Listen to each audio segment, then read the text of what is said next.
ដីឡូខ្នាតធំមានចំនួនត្រឹមតែជាង10ឡូប៉ុណ្ណោះទើបត្រូវបានបើកលក់នៅជិតច្រកចូលប្រលានយន្តហោះថ្មីដែលមានទីតាំងនៅជាប់ផ្លូវ Cargo របស់ប្រលានយន្តហោះអន្តរជាតិតេជោជាតំបន់ដែលកំពុងត្រូវបានអភិវឌ្ឍទៅជាតំបន់ពាណិជ្ជកម្មចម្រុះនិងមជ្ឈមណ្ឌលដឹកជញ្ជូនពហុមធ្យោបាយគម្រោងដីឡូនេះស្ថិតក្នុងគម្រោងអភិវឌ្ឍរបស់ក្រុមហ៊ុន OCIC បំពាត់ដោយបណ្ដាញផ្លូវរដ្ឋនិងផ្លូវក្នុងគម្រោងធំទូលាយនៅក្បែរគម្រោង Chinatown ដ៏ធំដំបូងបង្អស់ខណៈតំបន់ពាណិជ្ជកម្មនិងឧស្សាហកម្មចម្រុះក៏ស្ថិតក្នុងផែនការអភិវឌ្ឍជុំវិញតំបន់នេះផងដែរ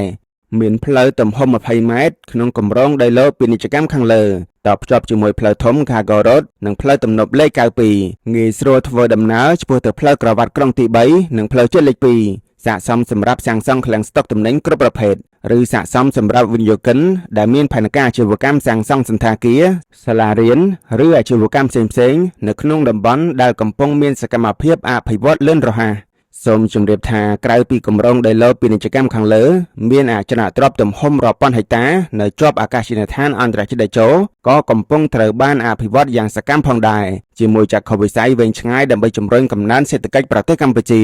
ផ្អែកលើហេតុផលជាគម្រោងអភិវឌ្ឍដ៏ធំទទួលបានការគាំទ្រពីរដ្ឋាភិបាលនិងជាគម្រោងដែលត្រូវបានរៀបចំឡើងស្របតាមហិច្ចតាលូតលាស់នៃសេដ្ឋកិច្ចរបស់កម្ពុជាមានការរំពឹងថាតំបន់អភិវឌ្ឍជុំវិញអាកាសយានដ្ឋានដែលវិនិយោគដោយក្រុមហ៊ុន OCIC នេះនឹងក្លាយជាតំបន់ពាណិជ្ជកម្មនិងឧស្សាហកម្មយ៉ាងមានសក្តានុពលក្នុងពេលដ៏ខ្លីខាងមុខដីឡូខ្នាតធំខាងលើមានចំនួនត្រឹមតែជាង10ឡូប៉ុណ្ណោះដូច្នេះប្រសិនបើលោកអ្នកចាប់អារម្មណ៍ស្វែងរកព័ត៌មានលម្អិតបន្ថែមសូមរើសរាន់ទំនាក់ទំនងមកកាន់សហការីផ្នែកលក់តាមរយៈលេខទូរស័ព្ទមានបង្ហាញខាងក្រោម